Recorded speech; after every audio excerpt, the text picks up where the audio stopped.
Era iniziata come una normale domenica di allenamento, l'ultima prima del debutto su strada per i ragazzi della Civitavecchiese, e sarebbe potuta finire in tragedia.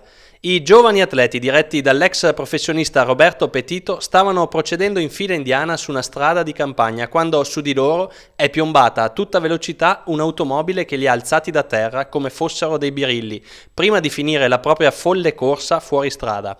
7 giovani vite che hanno rischiato di essere cancellate dall'azzardo di un automobilista e si sono salvate solo grazie alla prontezza dei riflessi con cui si sono gettati fuori strada per evitare l'impatto. Si parla di nuove regole da inserire nel codice della strada, dell'obbligatorietà del casco e delle luci da accendere su ogni bicicletta. Tutti espedienti utili, ma che non serviranno a nulla sino a quando a cambiare non sarà la cultura di ogni singolo autista. Quello che serve davvero sono strutture sicure, al di fuori del traffico veicolare, dove poter allenare e far crescere i nostri ragazzi. Non c'è più tempo da perdere, è arrivato il momento di agire prima che si debba parlare di un'altra tragedia annunciata.